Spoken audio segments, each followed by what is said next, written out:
اعوذ باللہ من الشیطان الرجیم بسم اللہ الرحمن الرحیم قال رسول اللہ صلی اللہ علیہ وسلم من صمت فنجا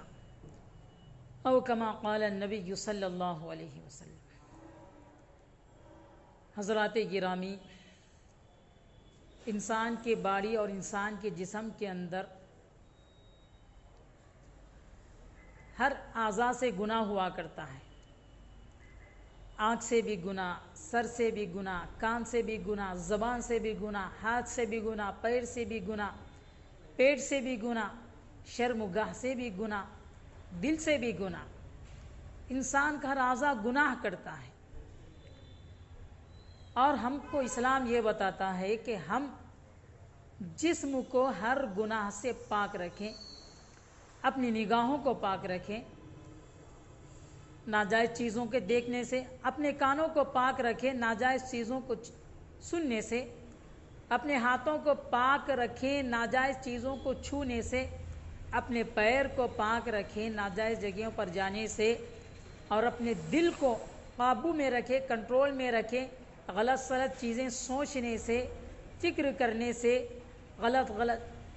منصوبے اور پلان بنانے سے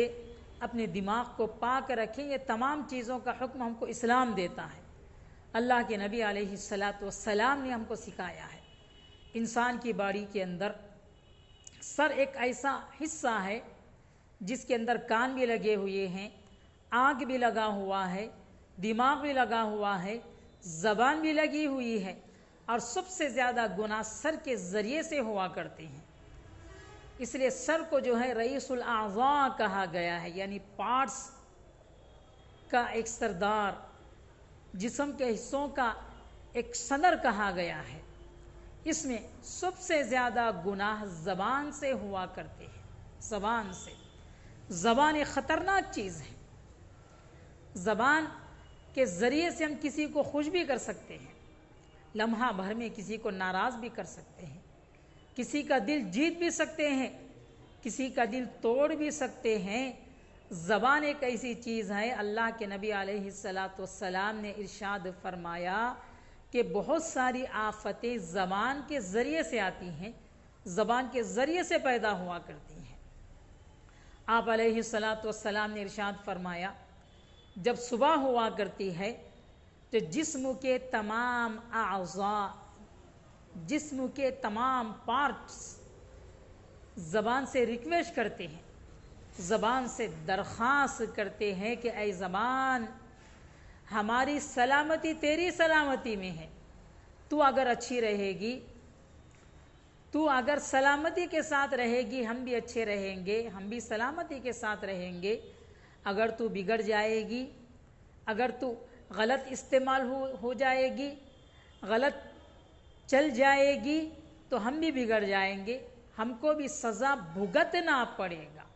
ایک صحابی نے اللہ کے نبی علیہ السلام سے اگر فرما اللہ کے رسول کچھ نصیحت کیجئے، آپ صلی اللہ علیہ وسلم نے فرمایا کہ دیکھو املک علیک لسانک، اپنی زبان کو اپنی کنٹرول میں رکھا کرو، اپنے کنٹرول میں رکھا کرو، وَلِسَعْيَكَ بَيْتَكَ، اور اپنے گھر میں رہا کرو، یا اپنے گھر کے لیے کوشش کیا کرو۔ اس میں جو پہلا جملہ فرمایا کہ اپنی زبان کو اپنے قابو میں رکھو، اپنے کنٹرول میں رکھو، بہت بڑے معنی رکھتا ہے کہ زبان کو استعمال کرنے سے پہلے انسان کو 100 بار سوچنا پڑتا ہے، کئی دفعہ استعمال کرنا پڑتا ہے، کئی دفعہ غور و فکر کرنا پڑتا ہے۔ اس لیے لوگ کہا کرتے تھے، پرانے لوگ اور آج بھی کہتے ہیں، پہلے تول پھر بول، یعنی بولنے سے پہلے اس کا وزن دیکھا کرو کہ یہ لائق ہے یا نہیں، یہ بات کہنے کے لائق ہے یا نہیں، زبان سے نکالنے کے لائق ہے یا نہیں، پہلے سوچ لیا کرو پھر بول دیا کرو۔ اس لیے آپ علیہ السلام نے فرمایا من صمت فنجا، یا من صمت نجا، جس نے خاموشی اختیار کی، یعنی غلط سلط اپنی زبان کو استعمال نہیں کیا، ناجائز الفاظ کو استعمال نہیں کیا، ناجائز بولنے کی جگہ، غلط استعمال ہونے کی جگہ اپنی زبان کو اپنی کنٹرول میں رکھا، نجا، وہ نجات پا گیا، وہ کامیاب ہو گیا۔ ایک حدیث میں آپ علیہ الصلاۃ والسلام نے ارشاد فرمایا، بیہقی کی ایک روایت ہے کہ لمبی خاموشی یعنی بلا وجہ بات چیت نہیں کرنا اور خاموش رہنا، یہ جو ہے 60 سال کی عبادت سے افضل ہے۔ یعنی کوئی آدمی 60 سال عبادت کرنے پر جتنا ثواب ملتا ہے، اسی قدر اپنی زبان کو کنٹرول کرنے سے، خاموش رہنے سے اتنا ہی ثواب ملتا ہے۔ آپ علیہ الصلاۃ والسلام نے ہم سب سے کہا کہ دیکھو تم لوگ 2 چیزوں کی گارنٹی لے لو، 2 چیزوں کی ذمہ داری لے لو، میں بھی تمہارے لیے جنت کی ذمہ داری لیتا ہوں، میں تمہارے لیے جنت میں داخل ہونے کا ضامن بن جاتا ہوں۔ آپ نے فرمایا 2 جبڑوں کے درمیان جو چیز ہے اس کی حفاظت کرو، اور 2 ٹانگوں کے درمیان جو چیز ہے اس کی حفاظت کرو۔ 2 جبڑوں کے درمیان جو چیز ہے وہ زبان ہے، اس کی حفاظت کی ذمہ داری لے لو۔ اسی طریقے سے 2 ٹانگوں کے درمیان جو چیز ہے شرمگاہ ہے، اس کی حفاظت کی ذمہ داری لے لو۔ حفاظت کا مطلب زناکاری سے بچنا، غیر مقام پر شہوت کو پوری کرنے سے بچ کے رہنا، اس کی ذمہ داری لے لو، میں تمہارے لیے جنت کی ذمہ داری لیتا ہوں۔ یقین مانیے یہ کس قدر مشکل کام ہو سکتا ہے، زبان کی حفاظت کرنا، شرمگاہ کی حفاظت کرنا، لیکن کوئی بندہ نفس پر کنٹرول کر کے اپنی زبان کو لگام دیتا ہے، اپنی شرمگاہ کو روکے رکھتا ہے،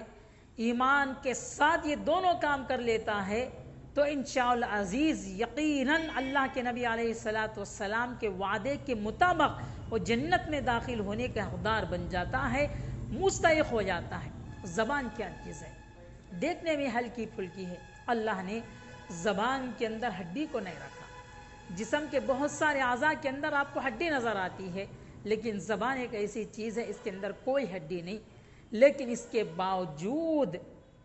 زبان سے نکلنے والا ایک ایک لفظ تیر کی طرح چبھ جاتا ہے۔ کسی عربی شاعر نے کہا تھا، جراحات السنان لحتیام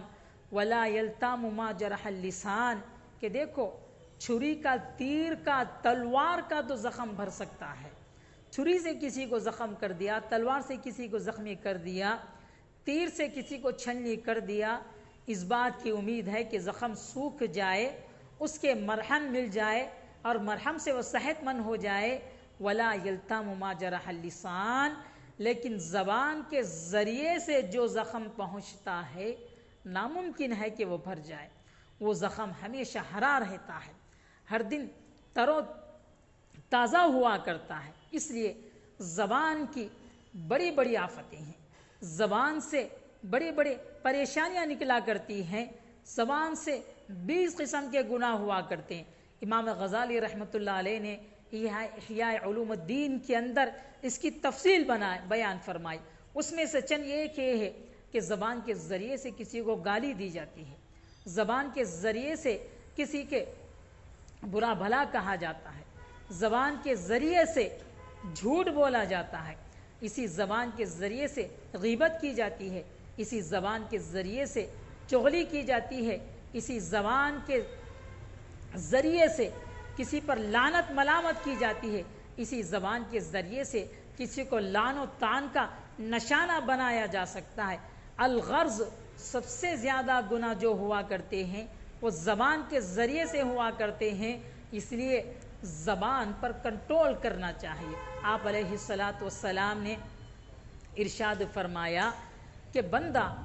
کبھی زبان سے ایسی بات نکال دیتا ہے، ایسا لفظ نکال دیتا ہے